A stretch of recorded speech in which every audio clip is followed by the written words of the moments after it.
All right, in this problem, we're given a slope field and we got to match the differential equation that goes with it. So usually you should, in an exercise like this, you can kind of rule out bad answers. For example, one thing I might notice is I see like this. This is, look carefully at the scale. This is when y equals 1. All the derivatives are 0 because they all indicate horizontal tangents. And then also something like this. Like the y-axis, that's when x is 0, also indicates dy dx is 0. So let's just see if we can rule out some answers that don't have this, that don't adhere to that, right? So I guess let's start with when x is 0. So if x is 0 in this first differential equation, is dy dx 0? Yeah, because when you plug in 0 for those, you're going to get out 0. Okay, so we're going to keep that answer. I think this one's same thing.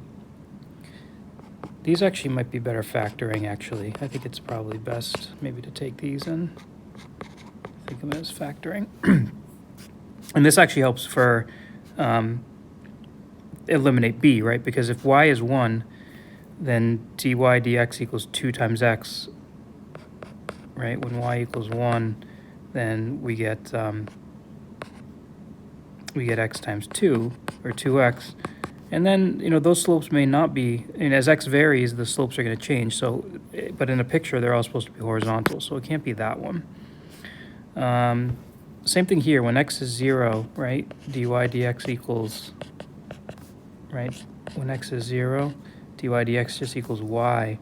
So dy dx, so the slope's going to change as the y coordinate changes, but on the x-axis, or on the y-axis there, no matter how the y coordinate changes, dy dx is always 0, so it can't be this one.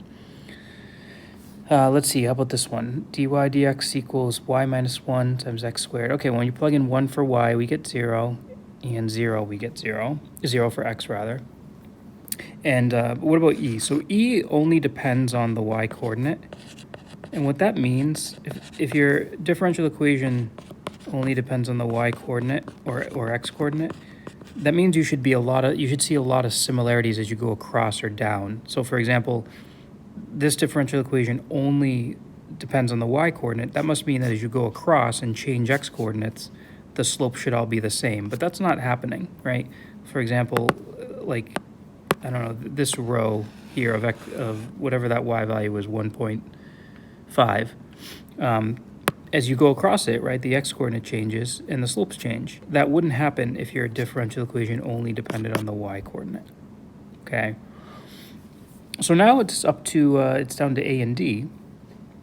And so let's see, what's going on with d? They almost look the same, except one of them has an x squared, right? So this one here, we can plug in a couple points and test it that way.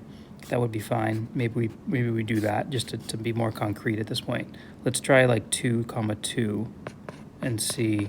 Let's plug in 2, 2, and then also negative 2, 2. These should be the same because if I change the x-coordinates to be negative, I'm squaring it, so it shouldn't matter. So in both cases here, dy dx would be 2 minus 1 times 2 squared, which would be 1 times, so that'd be 4. So dy dx when y is 2 should be 4 for both cases. And y equaling 2 is right here. This is y equals 2 according to the scale. And so when we plug in 2 and negative 2, so dy dx equals 4 at 2, 2 and negative 2, 2. So 2, 2 would be here, and negative 2, 2 would be here. Now those are definitely different slopes. One's positive, one's negative, but they're supposed to be the same according to this differential equation, so that can't be right. Which leads us to conclude that it's A. And if you plugged in 2, 2 and negative 2, 2, you would see that you get, in one case, 2, in the other case, negative 2. And that agrees with what we see here and here. This isn't by no means the only way to do this problem. It's just you know, you kind of, the reasoning can kind of take you in a bunch of places. As long as you can find a justification to rule out an answer, then you're good. In any case, it's A.